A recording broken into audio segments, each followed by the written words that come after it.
All right, hello everyone, and welcome to part two of the Beef Up Front bracket breakdown here on Pick Swap Media. Your host Ryan Coyle, joined by a mega cast tonight. We got Tyler Gurman, Tony Harding, and as always, Joe Kometz. Breaking down the West region for this one. Gurm, I gave this one specifically for you with your number one seed North Carolina Tar Heels there at the top. You got number two Arizona. And I think this one we got some fun matchups. One of the funner regions I think overall to break down. So a lot to get into. We'll go through just like we did for the East region. Every game, top to bottom, give our picks, and then our Elite Eight pick, as well as our team going to the Final Four. So welcome to the show, fellas. How are we? And ready for some madness this week. Of course, man. I'm ready to watch some hoops. Meaningful hoops now. Yeah, it's going to be exciting. I think this one might be one of the most fun ones that we're going to see. I feel like there's a lot of close games in this bracket. I mean, Cole, you know how I feel already. We already just did a full show. I'm locked in. Let's just get right into it. Yeah, I think, like I said in the East one where I was like, there's a lot of matchups where like I have a pretty good conviction of who I think is going to win, and not many things could change my mind. But when you look at this bracket, Mississippi State, Michigan State, I think that's a coin flip game. St. Mary's, Grand Canyon, I could see going either way. Bama, Charleston, if Charleston's making their threes and Bama is not defending a soul per usual, I think that Charleston maybe can hang around. Clemson, New Mexico, could see something there. Dayton, Nevada, like there's a lot of coin flip games. I think this is the most probably split bracket out of the bunch. So we'll start at the top before obviously we dive into all the other games. Number one, North Carolina. They'll be playing the winner of Howard and Wagner. They play tomorrow night, the first game of the tournament for the 16 seed in the play-in. Howard out of the MEAC, Wagner out of the NEC. I guess before you guys go into your take on the North Carolina game, just give me your first four winner. But this will be a 2:45 tip on CBS on Thursday.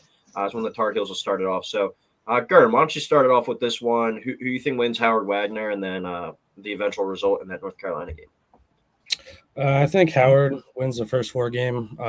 Looking at the statistics, their offense is just well beyond compared what Wagner's is. So I think they win that game pretty handily, actually, just because I don't think the offenses match up too well. And then just looking at the Carolina game against them, I think the ACC championship game was a little bit of a letdown.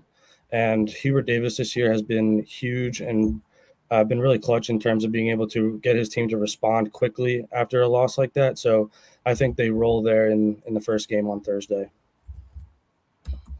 Tone? Yeah, I'm with Gurm here. I like Howard here to take down Wagner in that first four game. Then with UNC, I mean, NC State was just on that tear there where everything was going their way. I think UNC is probably one of the best 10 teams in the country. I mean, as far as number one seed, I believe they're the most susceptible one seed to being beat early in the tournament. I just don't believe they're as dominant as the other teams are. I believe they're in that second tier. But yeah, I have them taking care of Howard here in the first round. Kometz? Yeah, I'm going to go UNC over Howard as well. I think Howard beats Wagner. UNC. I know last year, me, Tony, Coyle all picked Purdue to roll over whoever they had to play, and then we saw how that went. But I do not see that happening again this year. I think UNC takes care of business. I think we all had Texas Southern too beating FDU. Yep, Texas Southern over FDU. My exact note was they don't have a guy taller than I forget 6'1". 6'1". 6'1" average height. How are they going to guard you? Purdue might win by 100. Was my words. Yeah, I was looking at it. Oh man. All right. Well, let's hopefully we don't get bit by the same thing this year. I'm gonna go with Howard too. Wagner was the 7 seed out of the NEC, like just a terrible season, and they kind of made it out well in a tournament style. They're a team that plays like really slow, one of the slowest paces in the country. I want to say they were like 361st. So they were really able to just dictate tempo and have everything kind of go their way against obviously some inferior competition. Howard has some more talent. I think they got a few more athletes on that squad. I'm going to take them to beat Wagner on Tuesday night. And then I'll go with North Carolina there over Howard. Like I said, Howard has some talent. If Wagner does get there, it was a Cinderella run, but UNC is going to trump both. I think UNC has a very good shot of making a run to the Final Four out of this bracket. So UNC rolls there in that first one. Interested to see what that spread is, though. All right, the first coin flip game of this bracket that really I was going back and forth with. Number 8 Mississippi State, they're an at-large team out of the SEC at 21-13 versus number 9 Michigan State, 19-14 at-large out of the Big Ten. It's our first game of Thursday. This is our real tip-off kind of game. Thursday, 12:15 on CBS. Michigan State, a 1-point favorite here as the 9 seed, over under all the way down at 130.5. That's a pretty low total for two kind of power conference teams. Tone, you want to start us off with this one? Does Izzo's legacy and supreme reign over March kind of go on with a first round win here? Yeah, I really think it does. I know I'll take them here to beat Mississippi State. I know that a lot of people are upset about Michigan State being in the tournament at all, and even getting the 9 seed is pretty, that way above where I thought they would be. I think they'd be in this first 4. The metrics really love Michigan State, but for some reason, I don't understand how they're so high on the metrics and they lose games. Ultimately, it comes down to wins and losses, like that. They kind of somehow trick the system with their efficiency ratings. Like they're inside the top 30 in KenPom, and they don't even have 20 wins. I heard a few people were kind of ripping on that today. I think they said during the show yesterday, Clark Kellogg was like, yeah, they've been playing really good or really well lately, but they haven't been winning. So what does that mean? Yeah, exactly. It doesn't really make any sense. I do like Izzo a lot in March. I read a stat that he has won over 60% of his games as a lower seed. So if he goes in as a lower seed, he's won 60% of the time, which, he just does such a good job of getting his team ready and, taking care of business. Off the top of my head, the one year that I remember them being like one of the top seeds was that year that they were the 2 seed. I feel like they were the most popular pick to win it all, and they lose to the 15 seed Middle Tennessee State. Yep. So that's pretty wild, the underdog, but they are the favorite here in this matchup. Komet, do you think Mississippi State has a chance to win here, or are you rolling with Sparty as well? I definitely think they have a chance to win because I'm not going to pick them. I just honestly think that if it wasn't for Mississippi State's win over Tennessee to go, to knock off Tennessee, get that big upset, I don't think they would, A, be an 8, or B, what little momentum they have going into the tournament, if you will. Like, I just think no one would be paying attention to Mississippi State if they hadn't beaten Tennessee. Michigan State, I don't think they should have been in because, we kind of already said, all right, fantastic, you're a top 30 team in metrics, but you're not winning games. It doesn't really matter. But I feel like Izzo is always going to get a win. Yes, I know it's a boring pick, but I'm going to go with Sparty here, and then I think UNC would go on to beat Michigan State in the next round. Sure. Yeah, just kind of tagging on. I'm going with Michigan State also. I will say, just looking at the spread, I am surprised to see them favored. Kind of with what we've been saying, the metrics have been giving them a lot, but they haven't been winning, which I guess the only reason they are favored is because of those metrics.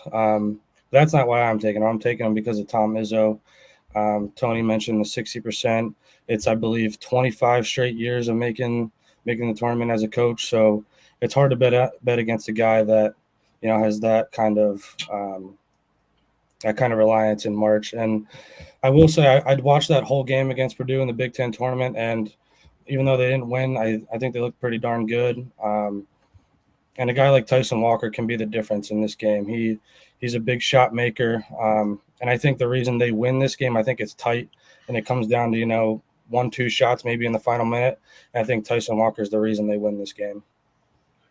And it was weird because, or it's not weird, but I feel like this is the game where every single person is going to be on Michigan State, pretty much regardless. I wouldn't be surprised if 75 to 80% of people take Michigan State. And it's the first game to tip off Thursday, and I'm already waiting for the alert from the March Madness app. Perfect brackets are in jeopardy. 80% of people had Michigan State. Yeah. And Mississippi State's up 5 with 5 minutes to go or something. But yeah, it's not only the people. It's not only the people who watch. It's people are also more familiar with them. Yeah, So exactly. the people who don't know anything are going to be picking them as well as like people like us who just expect them to win based on their, they were a top 15 team in the country preseason. And Komets, you've said it to me like the past few years, and they haven't made the tournament the past couple of years, but I feel like Michigan State has kind of entered that Syracuse type territory where it's like they're used to being like such a great like top 10 college basketball program, and now they're kind of just floating around the bubble these last few years. These like 8-9 games last year, they were either a 7 or a 10 seed. I forgot off the top of my head. But they haven't been really like elite. But then obviously at the end of the day, all that matters is if you make it to the tournament and the damage you do there. But they haven't been doing themselves any justice in the regular season, being able to kind of navigate that, get some of these better seeds. But I am really intrigued to see that final number on what it will be for teams that are taking Michigan State to win this one. But I'm going to say fuck the Spartans, though. I don't think they even deserve to be in the field there at 14 losses. This is a team that has just not proven it to me the entire year. I think there is one major thing to note, though. They've won at least one game in 8 of the last 10 NCAA tournaments, so that's certainly something to monitor. But I just think all year they have just been trying to put it together and really have never since that JMU loss. I think that kind of rattled their cage on opening night, and they were never able to recover from it. I say they get bounced here by Mississippi State, and Tolu Smith has a big day on the Michigan State front court, which I think is the weak point of that team. And we see Mississippi State move on to play UNC, and I think UNC has a great shot to make it to the Final Four, but that's a tough matchup with Smith and Hubbard. That's a nice dynamic duo. So this is definitely a coin flip game, and looking forward to that one to start us off on Thursday. All right, we go to the last game, I believe, on Friday night now. Yeah, 10:05 tip on True TV. You got the number 5 seed St. Mary's at 26-7. Them and Gonzaga, the two teams out of the WCC, both getting a 5. I was surprised to see that. Versus number 12 Grand Canyon, who's 29-4 out of the WAC. St. Mary's a 5.5-point favorite here. Over under is 131. Joe, you want to start us off with that one? Do you think we have a chance at a 12-5 upset? Initially, when I was filling out my bracket, doing my gut, knee jerk, gut reactions, I had Grand Canyon winning this game. I kind of sat on it. The more I thought about it, I think St. Mary's is going to win this one pretty close. I'm not going to take them to cover the 5.5. I would take Grand Canyon there. But St. Mary's, we kind of see it all the time. They like to play slow, and I think that's going to frustrate a 12 seed in Grand Canyon that we've seen like to put up points. They like to score quick. And I feel like when you're taking away all those chances, even if you're not really affecting their game, if you just give them less possessions and chances to score, I think that can really affect them there. That's why I think St. Mary's is going to end up winning this game close.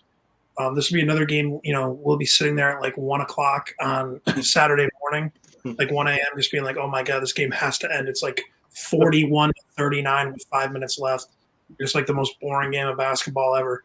But I think St. Mary's will be able to grind their way to a win here. Tone?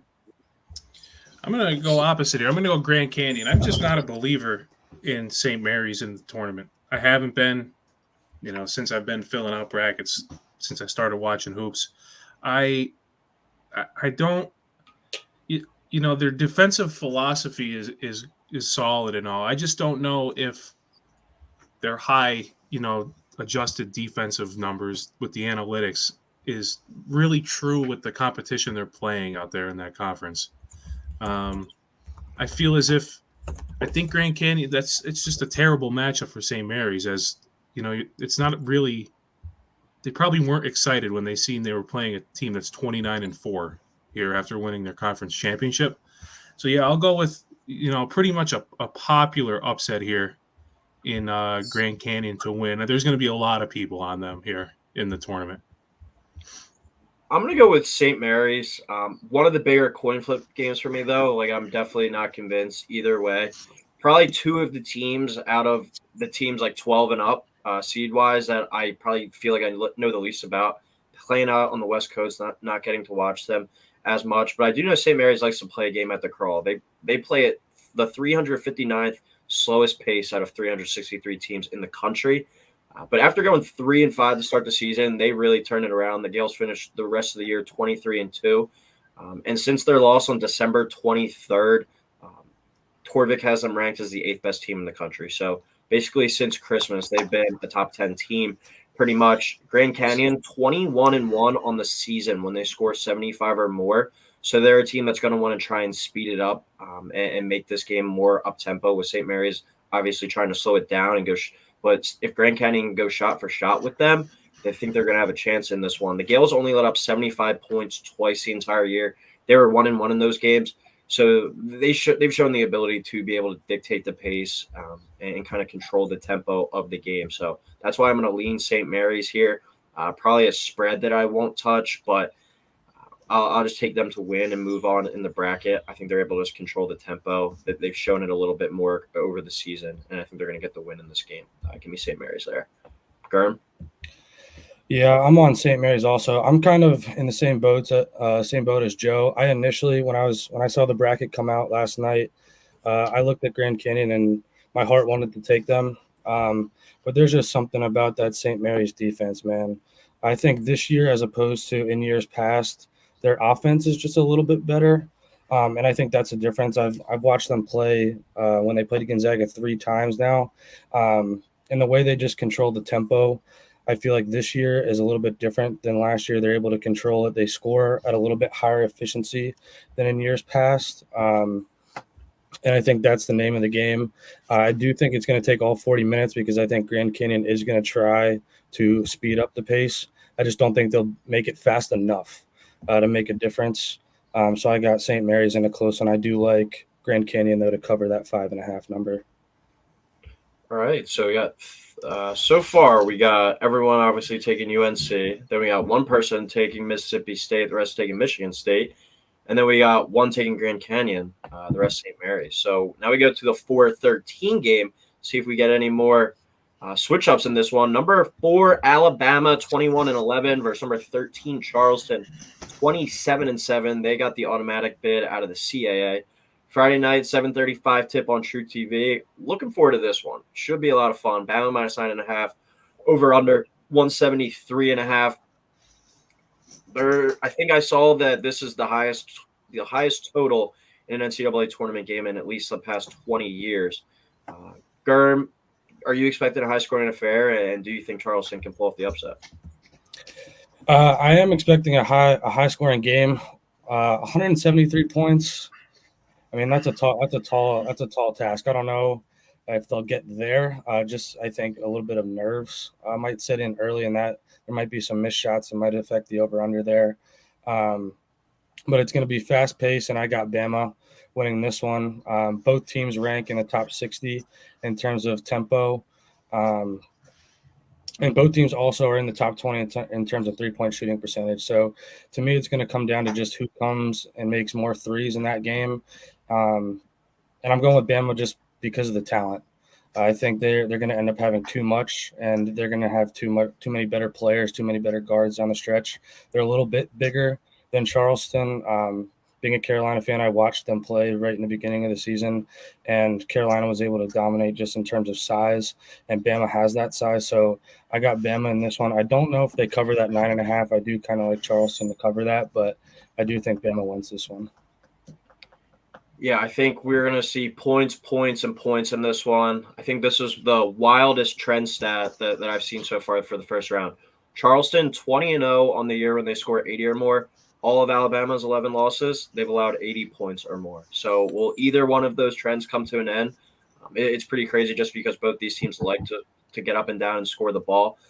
But the total opened at 170, already up to 173.5, and I wouldn't be surprised if it gets up a few more points by tip-off on Friday night. That's especially with that being one latest in the week. I do think we're going to see some fireworks here. Alabama, though, has allowed 100 or more in 3 of their last 6 games. Not 100 or more 3 times this year. 3 of their last 6 games, and all those games obviously are losses. But when you average 90.8 points per game, second best in the country, even if you're not going to play any defense, you're still going to have to play a team that has the ability to outscore you. Charleston can do that, but just say Charleston has to get to 90 in this one. They've done that 7 times this year. One of those times was against a non-D1 school. Then they did it against Monmouth, I believe it was twice, Hampton, Campbell twice, Stony Brook, and Delaware. That isn't exactly SEC-level teams. I think Alabama's going to be able to, they can just buckle down and try on defense, be able to defend a little bit more against a team like Charleston rather than an Auburn, a Kentucky, or a Tennessee. I'm going to take Alabama to get a win, but I think this is going to be one of the trendy upset picks. Tony, are you agreeing with me that these guys down at Charleston haven't really seen cats quite like this year? Yeah, they haven't seen anything quite like the Alabama guys out here. Big front line, physical, good guard play. I mean, I'm going to take Alabama here. I think the Tide have a little run in them, but I think I think they're going to buckle down defensively, which is really the only thing that has been holding them back the whole year. Their philosophy kind of handcuffs them on the defensive end because they like head coach just wants them to shoot any open look they get from three. Long rebounds, runouts, layups, open threes at the other end. So that defensive number becomes inflated just due to the number of possessions and the number of 2-on-1s coming back at you. But I don't think Charleston's going to be able to just handle the size inside. I think they'll be suffocated in the paint. And I think it was last year Charleston was in the tournament and they had a lot of traction behind them, and I think they ruined their chance with me. They lost to San Diego State, yeah. Yeah, I think they lost. Yeah, so they had their chance with me, and I don't think I'm going to spend another pick on them here. And this year's team is definitely less talented too than that one. That team I think went like 31-3 as well. Yes. Before Joe gives his pick, Germ, if UNC is able to get by the winner of Mississippi State, Michigan State, would you rather see potentially St. Mary's or Alabama there from a North Carolina perspective? I think I would rather see St. Mary's because I've seen Carolina be able to go both ways. I've seen them be able to play the slow game and the fast game, and with the way they play at times, I think I'd prefer the slow way a little bit. I think it just makes the game closer. And when you look at the two teams, I like the better player with Player of the Year RJ Davis taking the shots down the stretch. So if they had to play anyone, I would rather them play St. Mary's in that spot. Joe, you rolling with a clean sweep here for Alabama? Yeah, I'll be quick, guys. I'm going to go Bama here over Charleston. At the end of the day, yeah, neither teams play defense, but I'll pick the guys that don't play defense and play in the SEC over guys that don't play defense and play in the CAA. I'll just keep it simple. Move on. All right, clean sweep there for Alabama, so maybe Charleston worth a look on that one. Another game where coin flip for me. I could definitely see this one going either way. Number 6, Clemson, 21-11 there out of the ACC. Versus number 11, New Mexico, 26-9. I was pretty caught off guard when they said that they were a bid stealer. Like New Mexico, unless they won the Mountain West tournament, wasn't getting into the field. I found that pretty insane. They've been a little bit of an inconsistent team this year, but they missed Mashburn for a good chunk of the season. Their second best player, probably. This is a Friday tip, 3:10 on True TV. This is one of the 5 to 10 games I'm looking forward to the most out of the first weekend. Gurm, why don't you start us off with this one? You think we got a potential upset brewing here? I do. I am going with number 11, New Mexico in this one. I think this is another one that a lot of people are going to find as trendy just because of the fact that they won their conference. And when you see some of their major results throughout the season, you're going to see San Diego State. But I do like what I saw from them playing San Diego State those few times this year. And I don't like what I saw against Clemson or with Clemson this year. I think they're seated a little too high. They looked really bad down the last 10 or so games. They lost 3 of their last 5, and they looked even more poor than that against Boston College in the ACC tournament. They just were slow. They couldn't make shots, and they relied too much on their guard play, which isn't that good to begin with, considering they have their best player is a big man. So I got the Lobos who rank top 25 in scoring, and I think House and Mashburn are the 2 guards. They're going to try and speed up the Tigers, and they end up winning this one because they play fast, and Clemson doesn't. Pretty simple cut there. I think I'm the only one that's rolling with the higher seed here in Clemson. I'm going to take them to win this game. Like I said, one of the matchups I'm looking forward to the most. And I was also, like I said, very surprised New Mexico wasn't going to be in unless they won their tournament. I was really high on Clemson early in the season, Joe. I was kind of raving about them. Then they kind of did what Clemson does. They started out, I think, 10-0. Then they started to fall down the stretch a little bit. So this is a interesting spot here. What kind of version of a Clemson team? Clemson, they weren't as at their peak as high as this team, but I kind of compare them like with Wisconsin, where there's a really good team in there somewhere. We saw it at stretches this season. Are they able to recapture that and do that at this point of the year? That still remains to be seen. But they won 8 of 11 to close, but did lose 3 out of their last 4, as you were touching on, Germ. So not a very consistent team. But they are the type of team that can play with anyone or lose to anybody. Nothing will shock me here in this game, regardless of the outcome. I'm going to take the Tigers, though. One of my things that I've been doing in the bracket so far, fading the conference tournament winners who needed the automatic qualifier. They needed really to use everything that they had just to make it here. And they're facing now a much more rested Clemson team. Coin flip game, but I'm going to go with the Tigers. But New Mexico is going to be a fun watch if you haven't seen them this year. 4 players that average at least 12.5 points per game, with Jalen House leading the way at 16.1 points per game. And the Lobos are 7-2 on the year when House scores 20 or more. So fun team that can fill it up. But Clemson, they got some experience, guys. I'm going to take them in an upset here, technically, on the betting market. Joe, Lobos, why are you rolling with them? Yeah, I'm going with the Lobos here just because I think that they have so much momentum on their side. I know, Quill, we were talking about, and I'm kind of contradicting myself, like, these couple of days off might kill that momentum. But, I mean, you look kind of like how we were saying, Clemson kind of found it again, but then losing 3 of their last 4, getting smoked by Boston College. The fact that Boston College even gets to have an athletic department is disgusting and gross. And I think that this Clemson team, too many times, Quill, we talked about them, their inconsistency and like their highs and lows, it almost seems like they're kind of going back down again. Mm-hmm. And I'm just going to kind of buy New Mexico here, not necessarily because I think they're that much better, just because, if I had to close my eyes and pick which team I trust more, I trust New Mexico to go out and get a win rather than Clemson. Last one. Yeah, I think Clemson plays well when Joe Girard plays well. I mean, the 2 bigs inside are pretty consistent. PJ Hall is one of the better players in the ACC. I just don't see New Mexico's guards letting Joe Girard get loose here to win the game, so I'm going to go with New Mexico. Really balanced attack. I think, the 3s will beat the 2s inside here from Clemson's bigs. Clemson's kind of a boring team to watch in the half court. They don't move a lot. They throw it inside a lot and get isolations one-on-one in the post. I think New Mexico will be ready, and like Joe alluded to, the momentum here. I think they're going to ride that into the tournament and maybe peel off a couple wins here. Yeah, the main thing that I've been hearing through some of the podcasts I've been listening to is they're worried about Girard's defense against these New Mexico guards. He might kind of get beat up where he was able to hide in that zone the past few years. But will that get exposed here? I don't know. I was riding Clemson at the beginning of the year. I feel like I can't go away from them now. But I also really like New Mexico State. It might be a game. I think I'm going to take the over. I think it's like 150.5. I think that one should be a good one with some high level shot makers in that game.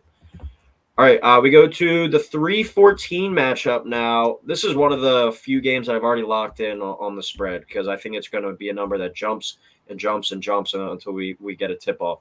But that's number 3 Baylor at 23-10 versus number 14 Colgate at 25-9. Friday, 12:40 tip on True TV. Baylor a 14-point favorite. Over under is 138.5. Joe, I know that you live and die with the Patriot League. It's a shame your Holy Cross boys weren't able to make it this year, but do your Colgate Red Raiders have a shot in this one? Yeah, my Crusaders couldn't get it done. It was really heartbreaking times here in the western part of New England. But I am going to go with Baylor here. This is actually the least confident I am in a 14/3. You kind of look at the other games. I feel like, if things go their way, they kind of have a shot. But Colgate, I don't think has a shot in hell to beat Baylor. We've seen it every year with Colgate, and they're kind of that team. Everyone's like, well, they like to score. They could keep it close. And every year, I think over these past 3 or 4 years, they've come out, they've lost. I think they're going to be another one-and-done team. I just think Baylor is better than Colgate everywhere, and it's not even close. I'll just spoil it. I have Baylor going all the way to the Final Four this year and playing UConn. I really am buying this Baylor Bears team. I just think I don't even think this game is going to be close. I think this will be, Sean Hoy was alluding to it in our last preview with these lower seeds, maybe taking like a race to 10. I think Baylor, we could look and it'll be like 15-2 Baylor, and Colgate calling a timeout, trying to regroup the guys. So that being said, it'll probably be 15-2 Colgate, but I think Baylor is primed for a very deep run this March. Yeah, I'm right there with you, Joe. It's probably the game I looked into the least. Just not much to say about this one. I just think at the end of the day, the Bears are too fast and athletic for Colgate to handle. If Tony, what we were saying about Alabama playing against athletes from the CAA, this one is going to make that one even look worse. Just too fast and athletic for Colgate to handle.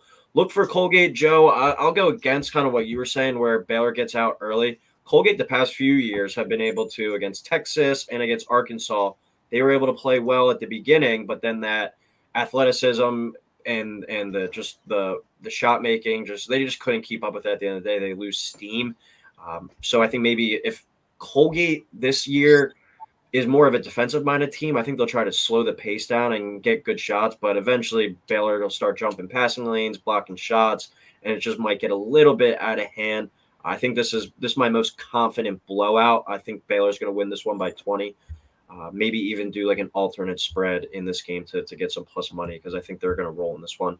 Baylor 14-2 when holding their opponents to 70 or less, and then they're, as we know, carried by a high-powered offense. But when they defend, they can compete with anybody, just like you were saying. So I wouldn't be surprised to see them in the Final Four either. Tone? Yeah, I'll go Baylor here. High-powered, well-balanced attack. I got to see them in person, play my Blue Devils up at the Garden. They're impressive physically. Their guards aren't – all of them are very versatile. They like the drive kick. They drive finish in the paint. They have that superstar freshman, Jacoby Walter. He's outside. He's an advanced shot maker. And then their surprise has been Misi inside, who has probably been one of the better bigs in the country this year as far as, lob threat blocking shots. I think like you guys are saying, it's going to be too much athleticism and size. If Colgate wanted to stay in this game, they're going to have to stop runs with threes. That's what it's going to come down to. If they could, weather an 8-0 run and then come down and hit back-to-back threes, they have a chance to keep it close. But I don't really see them being all effective in the paint. That's the hardest thing with these teams that like to play it super slow when you're an underdog and you're playing against a team that has just more talent and more freak athletes than you. If you're going to take 20 to 25 seconds off the shot clock every possession, you better make your shots because they're probably going down and scoring, and that's how it gets out of hand real quick.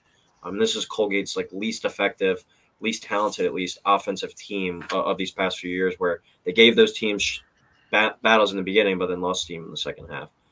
But Germ, are you on the side with us? Baylor rolls, or you think Colgate hangs around? No, I'm on Baylor also. They've shown some flashes this year. They do have wins over BYU, Iowa State, and Kansas. Those were all at home. And Coyle, you and I touched on Jacoby Walter right at the beginning of the season as a freshman phenom. So I do buy into him, and I buy into Scott Drew and how he usually has his Baylor teams ready. The one thing I will say though is I think they're a win and then they're out type of team this year. I don't think this is a normal Baylor team as to some of the teams we've seen before. I just don't think they're as talented as they've been when they've gone farther. So I see them getting a blowout win here, just like you guys all think. But then I got the fiery hot New Mexico Lobos coming in, and they pull off the upset in round of 32. Wow, that's a big one. We'll have to clip that one up. You're with that too as well, Tony? Oh, yeah, 100%. I don't think Baylor could bury a team. That's what I've seen all year. I don't think Baylor, outside of games at home, I haven't really seen them be all effective on the road. I know they get their shot every night in the Big 12 to win a big game. I just think they're too up and down. They talk about their potent offense, but sometimes they do go cold. Sometimes the threes aren't falling and they struggle to score. They don't really have a go-to ISO guy to get the job done. They rely on drives and lobs and drives and kicks. Well, the books agree with you guys because they are the highest double-digit seed odds to make or lowest odds, whatever you want to phrase it as, team to make the Sweet 16. somebody, if you haven't looked already, give me your guess of what they are to make the Sweet 16. New Mexico? Yeah. New Mexico is probably, like, I'm going to say they're giving New Mexico a 19% chance to make the Sweet 16. So what would that equate to odds-wise? You're a numbers guy, not me. Oh, boy. Like I 20 to couldn't tell 1, you that off the top of my head. 19 to I'll 1. go, I'll go 15 to 1. I'll guess 15 to 1. Yeah, yeah. Gerb? I'll go 13 to 1, something like that. So I'll split in the middle. I'll go 16-1. Plus 240 to reach the Sweet 16. Wow. Yeah, that's better Really? than we're saying. That's insane. I agree. That's basically parlaying them. What? I don't know. Plus 240 is crazy to me. That's just, I mean, people fall in love with the names, too, on their roster. It's that names is people are familiar with, too. that's wild. Plus 240. Like they have better I mean, I won't read off a bunch of teams, but I mean, like Texas is at plus 250, like right behind them. Like I find that pretty wild. Baylor up there at minus 125 to make the Sweet 16, but I think I would rather just take them like money line, like both games. Just take them now on the money line, then roll it over because Baylor, I assume it'll probably be 4.5 point spread or something if it got to that. But that's definitely eye popping. All right, another one of the bigger coin flip games of the tournament. Number 7 Dayton at 24-7. At large bid out of the A10 versus number 10 Nevada, who is 26-7. At large out of the Mountain West. Thursday tip 4:30 on CBS. Nevada -1 over under 136.5. Tony, do you think that the Flyers, who have kind of struggled down the stretch, right the ship here and knock off the Mountain West team, Nevada? I do here. I just think they have with Deron Holmes, they have the All-American caliber player here to maybe carry them. I really haven't seen anything of Nevada this year, so I'm really not too sure what they're all about. I know people are saying that the Mountain West was extremely disrespected with the seeding. But yeah, I'll take Dayton. I know they were red hot to start the year. I think they got close to the top 10 in the beginning of the season. As they rattled off, they were 12-0, something like that. And then, like any conference teams usually beat each other up, and you're going to lose a couple games in conference play. But I'll go with Dayton here. Yeah, I took them. I had one day just DK randomly gave me a free bonus bet, and I took them at 35-1 to make the Final Four. So, I mean, still alive, and it was a free bet, but so we'll see what happens. But this is, like I said, a huge coin flip game. Nevada's a 1-point favorite here as the 10 seed over under 136.5. Nevada, I think, is probably the team I'm lowest on out of the Mountain West, and Dayton I've soured on throughout the year in terms of making a run here in the tourney because of their depth. These numbers are pretty eye-popping to me. They play 6 guys at least 28.5 minutes per game, and nobody else plays more than 10 minutes per game.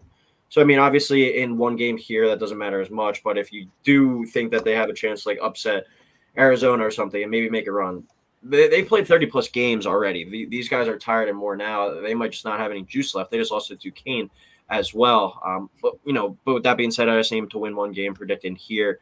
Nevada's best win outside of the Mountain West was TCU, who's another team I have getting bounced in the first round as well. If you look at a lot of these Mountain West teams, their best wins were just in the conference against each other. They didn't really do anything in the non-con. So give me Dayton here, another coin flip game, not very convicted, but I'll take Dayton's top 5 or 6 over Nevada's top 5 or 6 if that's what it's going to get down to. Komets, any chance you're going with the Wolfpack? I am. I'm going with Nevada here. Because honestly, I just think looking at Dayton, kind of like you were saying, Nevada's best win out of conference was TCU. You can make it like Dayton's best win is St. John's on a neutral court, maybe going to SMU. They only have 2 wins over teams in the field. They split against Duquesne, and then they beat Grambling at home on December 2nd, when, Grambling being in the first 4. Like, those are their only 2 wins against teams in the field. Dayton, does have some good players, but losing 4 games in the regular season in conference, then obviously losing to Duquesne to end it, they lost when they played the upper tier competition of the A10. And I think if you ask a majority of people, they'd say the Mountain West is a better conference than the A10. I think Nevada is kind of just going to be battle tested. and go in. And I'm not saying smack around Dayton. I think there's a reason why this is a 1-point spread right now. But I think Nevada's going to get the job done. I think Dayton's going to fall. And really, we're going to look back at this Dayton season as one that was pretty disappointing. There was at times they were being talked about as a 4 or 5 seed. They kind of fell off a little bit late, and I really think it's going to be a very disappointing end for the Flyers. What are your thoughts on the Salt Lake altitude, though, Kamats? Did you take that into your prediction? That's exactly why I took him. RJ's a smart guy. Garm? I'm with you and Tony. I'm on the Dayton Flyers here. The key for me in this game is the 3-point shooting.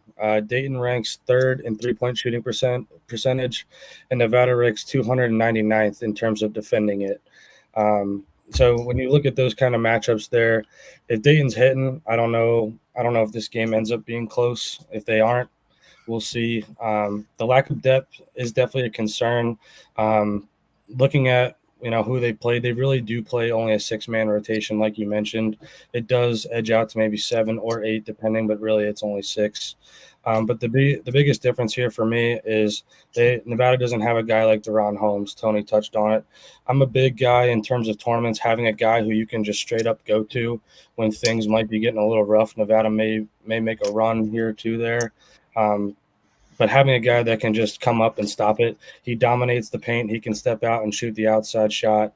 Not super effective from outside, but effective enough to stretch the floor and open up driving lanes. And I think he's the difference. And I do think it's a close one, but I think Dayton gets it done. All right. We go to our last matchup before we get into our Elite Eight prediction and send our team from the Midwest, the West, to the Final Four. Number 2, Arizona at 25-8 versus number 15, Long Beach State. One of the craziest stories of last week. This team is 21-14 now. They said at the beginning of the week they were going to fire their head coach, Dan Monson. They said he could coach through the conference tournament. They weren't expected to win this conference tournament at all. They go on, win the conference tournament, and here he is with a chance to go play Arizona, who just lost as a 2 seed last year. So maybe history repeats itself. I don't know what you guys think. Thursday, 2 o'clock tip on TBS. Arizona minus 20.5. Over under is 161. Kamets, do we see any 2 over 15 over 2 matchup madness here? No, I said it in the last region. I'm going to say it again. I think this is the year, the trend kind of corrects itself. I think all the 2 seeds will beat their 15 seeds. I think 20.5 is a lot of points, especially because I do think, just the whole storyline behind Dan Monson getting fired and stuff. His players are trying to play and, have him potentially. I think they should give him another year because it's no offense, Long Beach State. You're not exactly, USC. You're not exactly a big name program making it to the dance every year. The fact that you got a guy who brought you guys to the tournament again is great. The fact that you guys are even going to the tournament is awesome. So I would definitely take Long Beach State to cover the spread, but I think Arizona, it won't be like even a sweat. Gerb? Yeah, I mean, the story is crazy to think about. So before I touch on anything else, so did they say that he's still fired after this year's over, after what he's done? I think as of right now, yeah, he's still fired. Yeah, I definitely didn't see them saying like he's coming back. I assume there's going to be like a negotiation or something. But I mean, if you go out and beat Arizona, I don't know what else you'd be doing unless they're like somebody else goes and poaches him as a coach. But I'm pretty sure I heard this guy was the coach of Gonzaga before as well. Mm-hmm. I mean, either way, it does. I was just curious on that because I hadn't seen anything. But either way, I don't think it matters. Arizona's too big, too strong, short and sweet. They win this game. Yeah, I'm in the same boat here. I'll go Arizona. I mean, Long Beach State might be the worst team in the tournament. They, outside of, 1 or 2 of the 16 seeds, but that's the clip we're gonna have, Tony.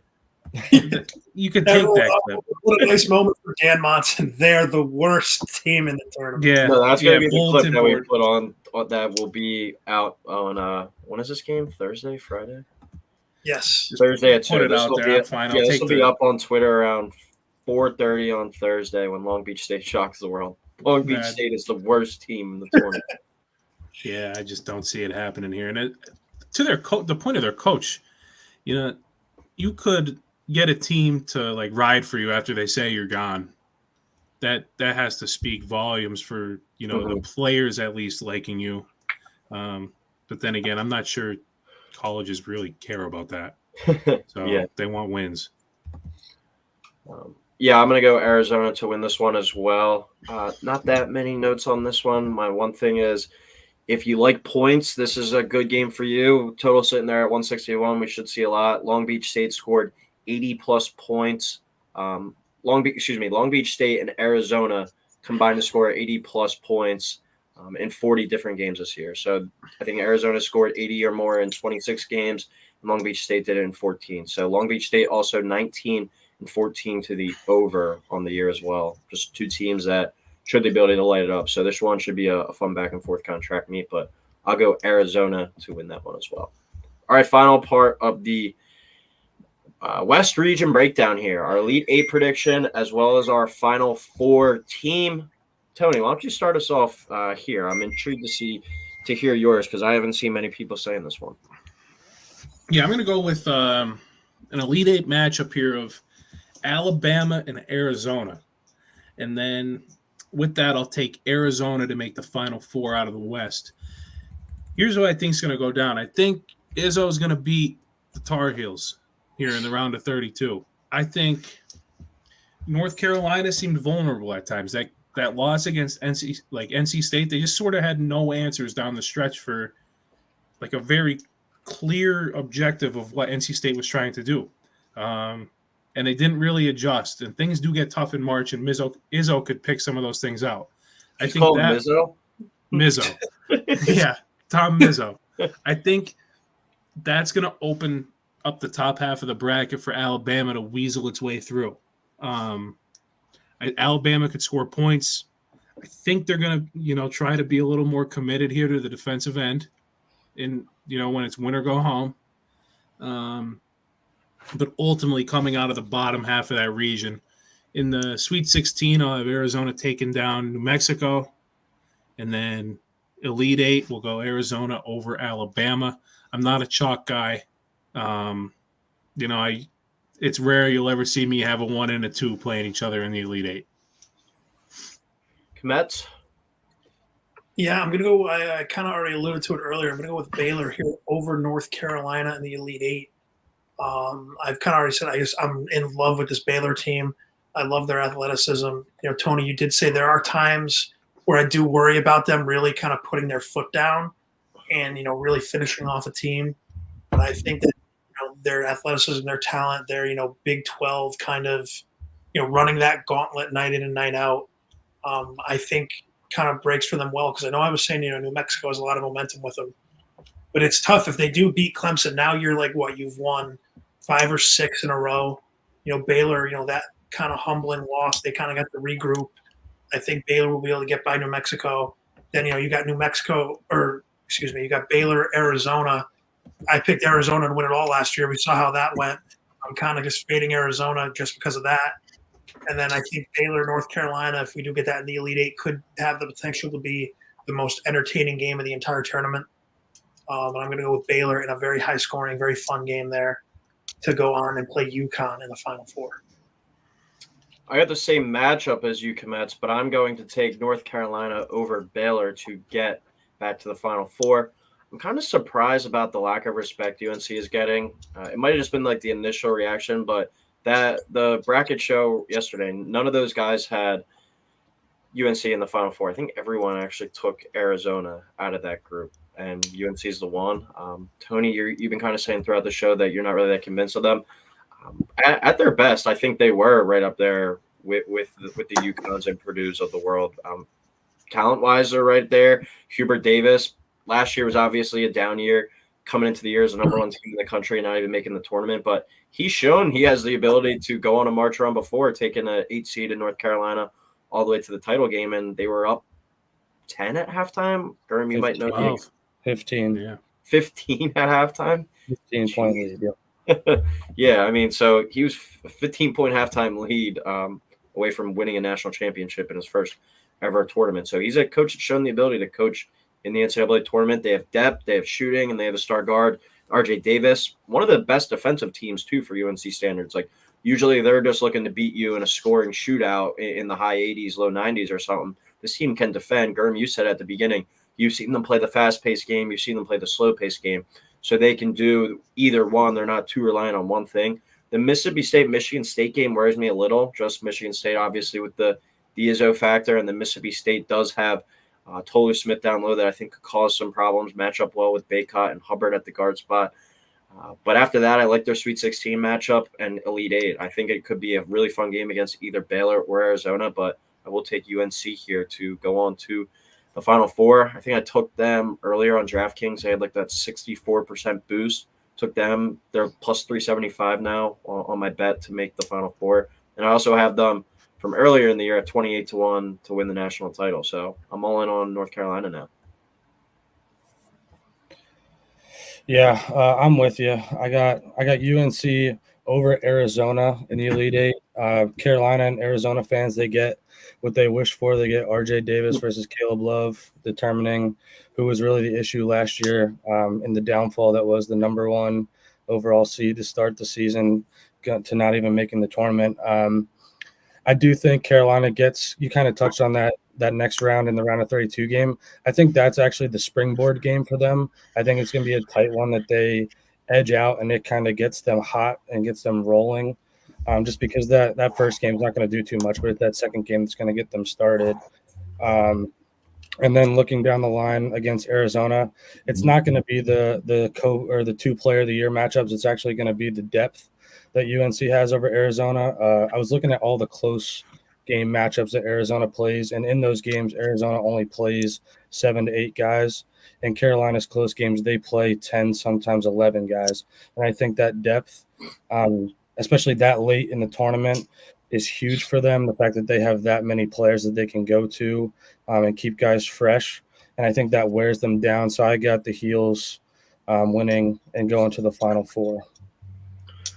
All right. Well, before we head out, we did this on our last one. Give me your one hot take of the bracket, and I'll give you or your kind of like long shot pick, and I'll give you the odds over at DraftKings, what it has. Tony, you want to give me your take there first? Yeah, I mean, my take is Auburn winning the national championship. No, sorry for your region, but my region? That's a big one too. But yeah.